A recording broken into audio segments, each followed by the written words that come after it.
Hi, everybody. Welcome back to another edition of VCTV with your host, Kyle Ellicott. We're here to talk about our favorite subject. That's right, blockchain. But more importantly, what's going on around tokenization and equity tokenization, whether that be companies, whether that be real estate, or something otherwise. We're going to be talking a little bit about what's happening there. We might get into quantum, we might get into artificial intelligence, we may get into property and prop tech as well. Many different areas we're going to explore today around blockchain, but get ready for the journey. I've got some outstanding co-hosts who will be joining me here in just a moment. Before we do, a big thank you to LaToken team and to Maria and Hasmik for making today's episode possible. If you haven't already, check us out on LaToken.com to hear from today's speakers and all speakers of the VCTV family and much, much more. With that, again, I'm your host, Kyle Ellicott. Let's go ahead and jump right in. Welcoming up one of my first co-hosts today, Michael. Welcome to the show. A little intro, a little background for everybody. Kyle, thank you very much for inviting me. I really appreciate you, extending the invitation. I am Michael Flight. We've been in real estate for over 30 years, and we went on a journey about 3 years ago to say, why can't real estate be more liquid? Why can't real estate be more tradable? And why can't you open up access to, the world to the benefits of real estate? Because certainly the stock market and all the rest of those places, you can easily get in and out. And so one of the things that we were really interested in was how do you marry crypto with real estate? And so we thought we've come up with a great idea, which is also, we found out, called a security token. So it's a legal security, but it's crypto with cash flow. So we've got a portfolio of super stable net lease properties kicking off all kinds of cash flow. And after a 1-year lockup period, they're freely tradable. So that's what we've been up to, and really looking forward to the discussion today because you got some high-powered brain that's on here.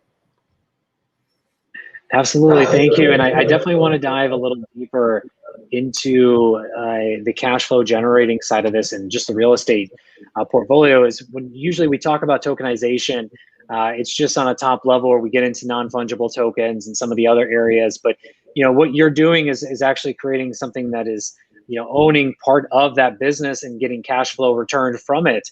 Right, so it's a new type of asset as we haven't yet seen in the blockchain space very aggressively, and something that has been teased out as a future of something we may see. So I'm going to put a pin in that. I'll come back to it for just a moment because I have our other co-host who's joining us today, the one and only Grandmaster of Artificial Intelligence himself, Gary Fowler. Welcome to the show. A little intro, little thanks, Kyle. It's great. My name's Gary Fowler.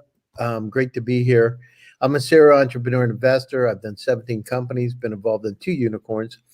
I was on the original management team at Click Software, which is sold to Salesforce for $1.35 billion, and also Eva.ai, an AI HR tech company that I co-founded with Dr. David Yang. I love artificial intelligence, quantum computing, cybersecurity, and tokenization.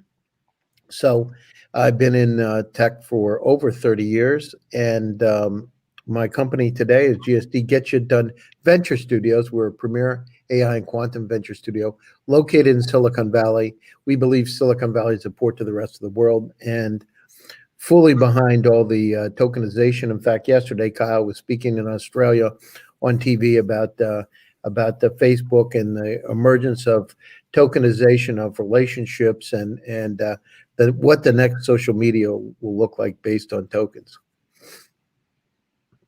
I love it. And that's actually kind of where I want to start and set the stage. I mean, tokenization is something we're moving into more aggressively in the industry, right? We've talked about it. We've been teased about it. We had the ICO boom, which kind of gave us all a different taste of what it could or could not be in terms of the future of fundraising. But then also now we're looking at it, Gary, you mentioned it, the future of social networking, of relationships in general, content. We're seeing it with art and collectibles. We're seeing it with digital twins, the idea of bringing something physical to digital, the digitization. And now we're seeing it in real estate with a few different offering and sales that have recently happened globally as well. So talk to us a little bit more, Gary, if you could, about that example that you had around social networking. And, is tokenization the future of social networking and media, or relationships in general? And then Michael, I'm going to come to you around real estate here in just a moment. But Gary, set the stage for us around social media. Yeah, sure. So, I mean, one of the things we talked about yesterday is we talked about who owns the data, right? Who owns the data that you have? And so if you get on a Facebook or Twitter or LinkedIn, whose is it? I mean, sometimes my contention is that the value of our data is really important, and more importantly, the value of those relationships that can be created. So why don't we go down through and look at it a bit differently? Now, so if we look, in fact, my next article in Forbes magazine, Kyle, is about the next level of social networks and the tokenization of them. So what I contend is that if we use that value of those relationships, use the value of our data, imagine what the possibilities are to be able to trade, to exchange, to develop relationships. Although it's going to turn companies like Facebook on their head, because it's a different approach. And at the same time, the question is, do people want to have to pay for, so today, if Facebook doesn't use your data, you would have to pay for it. And how much would that cost be per month? We're so used to getting things for free from Google. We're so used to getting things for free from LinkedIn. Or would people willing to be able to pay? My contention is that the tokenization, the next social media, in fact, as I said, I'm writing that article today. Hopefully by tomorrow it'll be done. Is going to change everything, because we will have tokenization. We'll be able to exchange those tokens for value. The cloud to power those relationships that are out there, to be able to transact. It's kind of like a customer loyalty program that you have in an airline, in a sense. You'll be rated in terms of what the value of that token is and how to be able to get to the next steps to get that value up. That's where the future is. And in terms of tokens being used in terms of real estate, I've been involved in several of those projects. Is quite interesting because, to be able to use that token to be able to get the value out of the real estate and to be able to trade those in a compliant SEC, if you will, approved fashion is very interesting. And I know we're going to jump into the details about that a bit more, but it's, those are some of the next levels. It really democratizes the opportunity for everybody.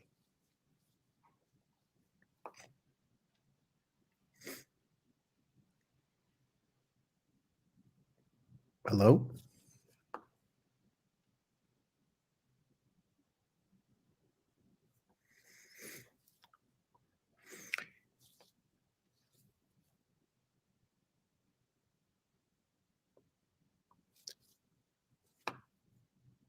Keep talking, Gary. Yeah, okay. I'm not sure. Wow, let's talk about a pregnant pause there for a second. But Gary, that you bring up some great stuff, and I love the name of your company, GSD. But you bring up some great stuff. I mean, people should be able to own their data and control their data, and why not get the value out of their data? Yeah, absolutely right. Absolutely right. And so that's the future. And if we look at it, it doesn't matter. It's really borderless in terms of being able to share that information. I mean, we're doing it today, but it's other people are be able to benefit from it. What's going to happen is, as we look in the future, it's really going to democratize it. And these are exciting times because it's going to turn the way we look at social networks, the way we look at real estate, the way we do transactions, the way we do barters is going to change the way we do it, fundamentally change it. Now, the question is, how are the regulators going to view it? How do we stay compliant so it's not look like an SEC enforceable transaction? How can we work together to make it, and not just the SEC, compliance across multiple geographies? But that's really where the beauty of these next networks come in. How about yourself? So tell us a little bit about the real estate and some of the amazing things that you're doing today.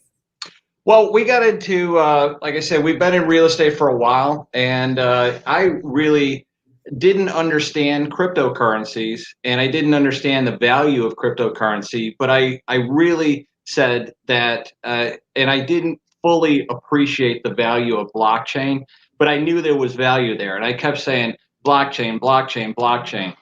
This is the way things are going to go. And so that's when I really started looking into blockchain. Is really, as you pointed out, is going to be the financial system of the future. It's just, faster, it's better. You actually own your money, which is really what the cool part about it is. And again, tokenization, you control your actual data, you control your money, you can actually control much more, varied parts of your life. So that's what's exciting about it. And what we decided to do was, how do you take, because the cryptocurrencies are, sometimes insanely, well, they're most of the time insanely volatile.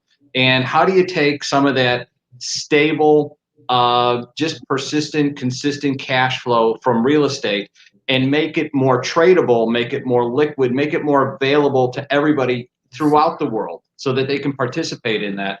And so what we tried to do was create, one of the most stable products you can. So net lease properties are, leased to major corporations for long terms. So what we like to describe them as, and what they are described as bonds wrapped in real estate. So you've got, major companies like Shell Oil Company, like Walgreens Boots Alliance, Aldi, and these guys, and they're giving you long-term cash flow.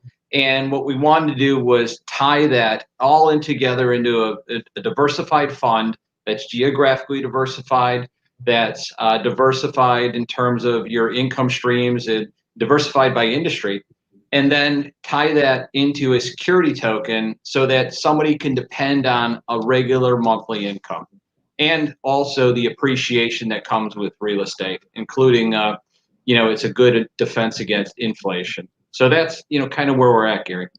So what's the buy-in? Doing that, what's the buy-in that somebody has to, in order for somebody to participate? How much does it cost at a minimum level for them to be able to do that? Okay, what we originally wanted to do was to make a fund that was available to your average retail investor. That's extremely difficult to do, and we'd have to do a Reg A filing, and it would be very difficult to get non-US investors involved with that. And so we ended up doing what's called it's a regulated SEC compliant fund, but it's available to accredited investors, and the minimum amount is $50,000. Each individual token is going to be valued originally at $10,000 a piece. But the really cool thing, and this has been approved by the SEC, and what we're really excited about, is after that 1-year lockup period, it's free to trade to any investor. So the minimum share is still going to be $10,000 a unit. But anybody who's accredited or not accredited, so it's, accredited means you have to have a certain, at least $1 million, and you have to, or earning a certain amount. But it's going to be available. So people within 1 year that might not be at that level will be able to get into this. And the other really cool thing that we love about it is, there's all kinds of DeFi things that, people really haven't, pierced out yet. But we've been talking to BlockFi, and so if you can take from the distributions of the security token, you can take your stuff as a regular, you get a check or you get money sent directly to your bank account, or you could get it sent to you as USD or Ethereum, because we're doing our token through Securitize, which is over by you in San Francisco. And they could take their USD or Ethereum and deposit that. We've developed a relationship with BlockFi, and they can not only get their cash flow from the real estate, but they can supercharge their earnings by getting extra earnings from BlockFi or any of the other DeFi companies out there. Oh, that's interesting. And what about after that year lockout? Can somebody theoretically sell portions of that coin? Can the coin be split? Are there ways to get it to smaller investors or not? After that? The minimum, because we had to do it within certain regulations, so we're restricted to a maximum of 2,000 U.S. investors, and so we had to make the size available so that in all the combinations we wouldn't go over 2,000 investors. We had originally hoped that it would be, like the vision in 2017 was, it's an ICO. It's, you could split it up even to, $100 a piece. But that really didn't happen because again, we learned that there were real estate securities laws which still apply in the crypto world if you're going to be legally compliant, and also there's tax laws. So we spent quite a lot of money trying to make this conform to tax and also the securities laws, so it's legally compliant. That's fascinating. And can you give us a real example of something that you're working on today where the audience could, might be able, those accredited investors could participate? Is there still room in the coins that are out there today? The coins actually haven't been issued. We just launched the fund at the end of May, and we're still in the middle of fundraising. And once we hit our soft cap of 5 million, we'll issue the first tokens. But what we're doing is we're going out and investing in Walgreens. We're investing in Dollar Trees. We're investing in Verizon, AT&T. So you've got long-term leases with some really well-known companies that are going to be around for a little bit of time and pay you cash flow. Interesting. And how does it work in terms of these deals with Dollar Tree?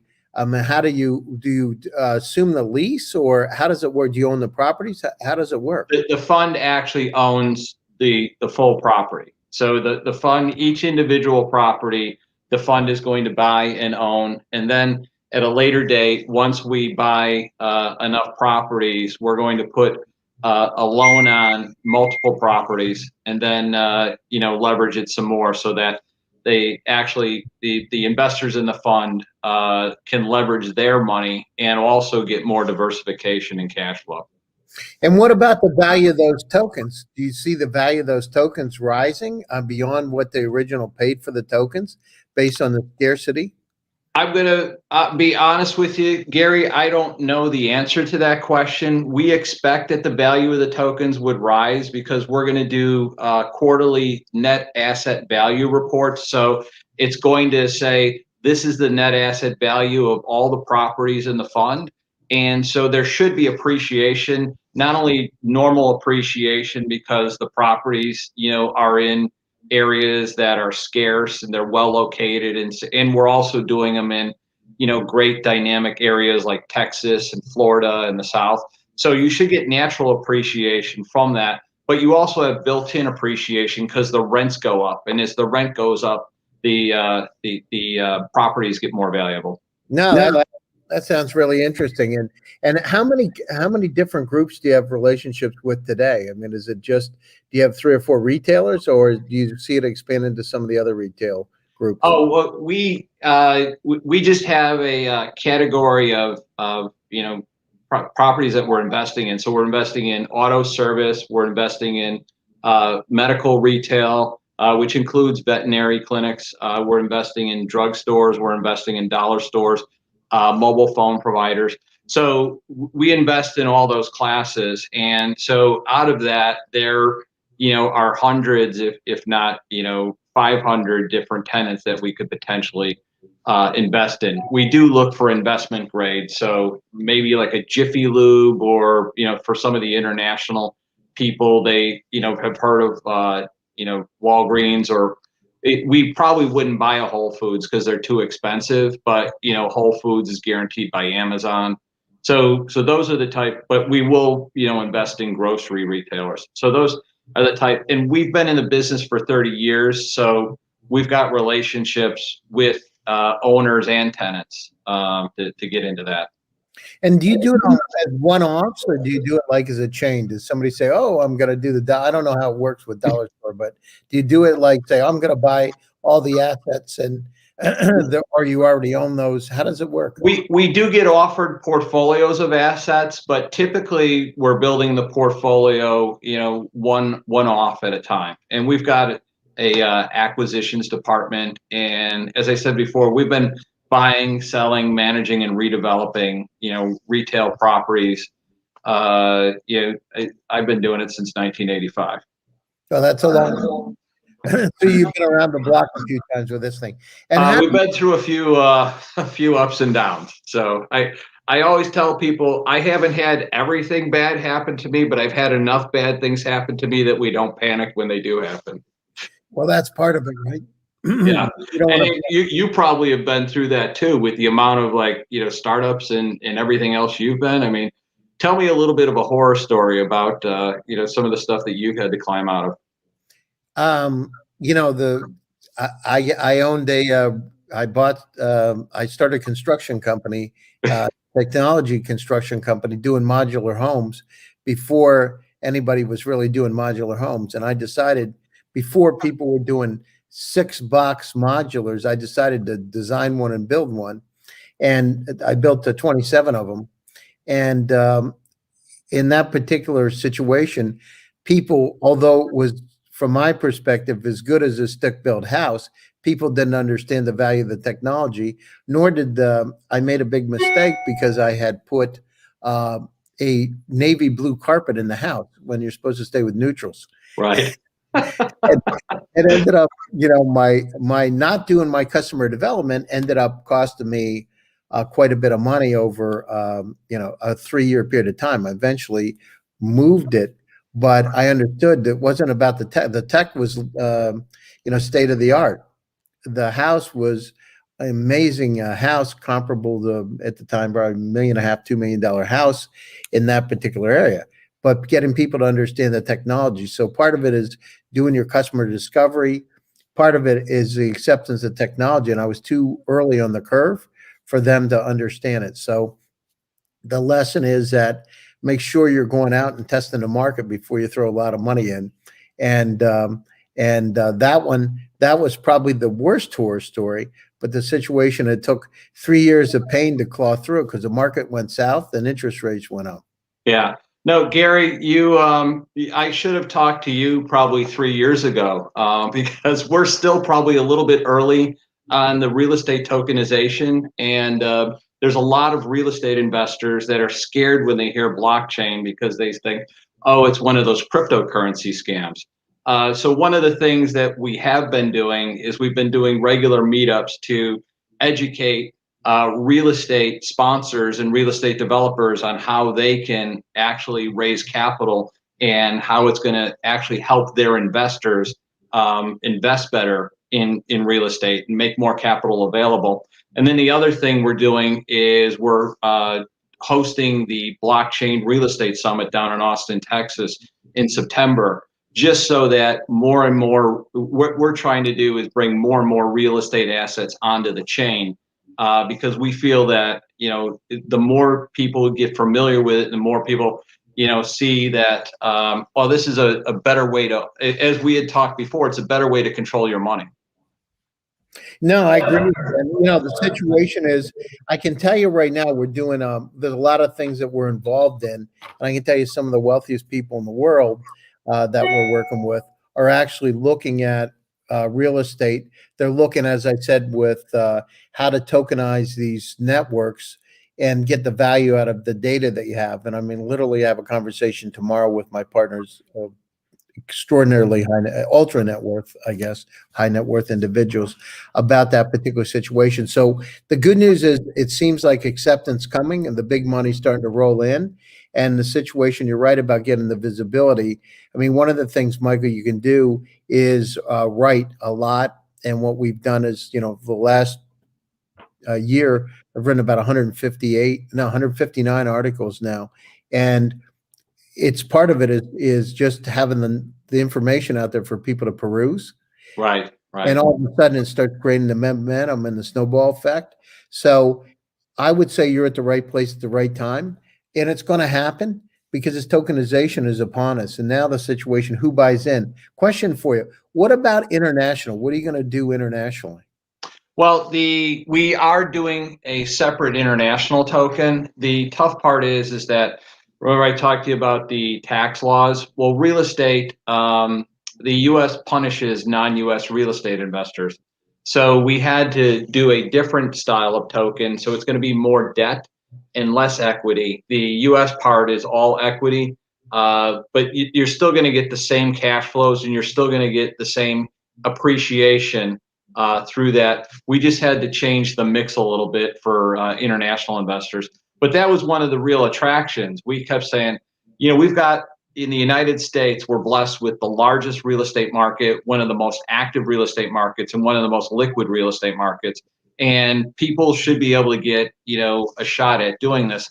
And at the other hand, we can see that, like I can see, you know, in the near future, a guy in the middle of Iowa on his tractor, you know, buying $1,000 worth of an office building in London, or I can see somebody down in South America, you know, buying into a building in Singapore. I mean, I just truly believe that it's going to create worldwide access for real estate. And the figure that I always throw out is the largest asset class in the world by far. It dwarfs everything is real estate. $280 trillion of assets that are just locked up. That's amazing. Yeah. No, you're right about it. You know, how do you participate? A lot of times you look at these big developers, et cetera, that have that. But if you can bring it down so other people can partake, because part of it is figuring out who owns what and how to be able to get, you know, get into the reindeer games. And so, you know, well, so yeah. And the other thing that has always been an issue is it hasn't been worth it for, and I say this in the gentlest terms, it hasn't been worth it for larger institutional owners to make it available to smaller investors, because it's just been so much paperwork, so much expense, and all the rest of it. But with tokenization and automation, that, you know, makes it much easier to keep track of all this, to keep track of capitalization tables and all the rest of it. So I'm sorry I interrupted you, Gary. no, it's fascinating. And then, so are you going to buy real estate internationally now? Do you have that now, or what are you going to do with it? No, our plans was to get this up and running and, you know, show that it's proof of concept and it's very successful. And then what we wanted to do, and what we still plan on doing, is going into different markets internationally to make it even more diversified and more stable. No, that sounds great. And so when are you, so you've already started now, you're raising $5 million. How do people, where are you raising the 5 million? And I know a lot of investors watch VCTV. How do they get a hold of you? And what does it look like? What are they buying into at the 5 million? They're buying into a portfolio of properties. They can find us at libertyfund.io. That's libertyfund.io. They can contact me at hello@libertyfund.io. But you know, we'd be more than happy to. I'll jump on a call with them, or we've got other people in the organization that would jump on a call with them, work them through the process. We've got some great partners. We've got a fund manager, Stonegate. They're internationally known for fund managing, and our technology partner is just outstanding. Securitize, as I said, they're based out of San Francisco, and Jamie Finn over there has all the legal licenses, so that not only is it a beautiful dashboard and it's a beautiful investor experience, unlike a lot of real estate investors are not used to, you know, that type of thing going in. You get all your reports, you get everything, you can see what's going on the panel there. But also there's a spot where they have an ATS where you can trade on their ATS, and then there's spots for exchanges that the exchanges will plug in right there. And if they wanted to list their shares or buy more shares, they could buy through those exchanges. Yeah, great. So, so people in LinkedIn, are you on LinkedIn also, Michael? Yes, I am. I'm on LinkedIn. It's Michael Flight under Liberty Fund. Excellent. So we're coming to the top of the hour. My name's Gary Fowler, and we're co-hosting today for Kyle. I'd like to thank the entire VCTV team for making Hasmek, and the entire VCTV team, Kyle, for making this possible today. My name's Gary Fowler. You can reach me on LinkedIn. You can reach me on Facebook. Love to hear from you. In fact, in about 20 minutes, I'm going to be bringing one of the top persons from Startup Network on my show, GSD Presents Silicon Valley AI and Tech. Tune in. Stay tuned for another edition. Hey, Gary, can I introduce you or ask? What's the link for that to get to that show? If you go to gsdvs.com to my, you can get the link there. You can go to my Facebook page, and I'll be running reel. But he's one of the top. What he does, Michael, is very similar. he highlights startups from around the world, and they have an investor group that's tied together that invests collectively into companies that are raising money, and up to $5 to $10 million. Most of it's on the earlier stage, but he's really defined an interesting model of kind of like a super angel group. And what's your main website to get to too for GSD? Yeah, gsdvs.com, and check it out. We help companies from all over the world go global using Silicon Valley as a port. We also do growth stage acceleration, working with companies to be able to help them expand to get into the global marketplace, and again, using Silicon Valley as a port. Fantastic, man. It's a pleasure to work with you today, Gary. Look forward to meeting up with you really soon. Sounds great. It's always good to be able to move quickly on your feet. Thank you. Take care of yourself. Bye-bye.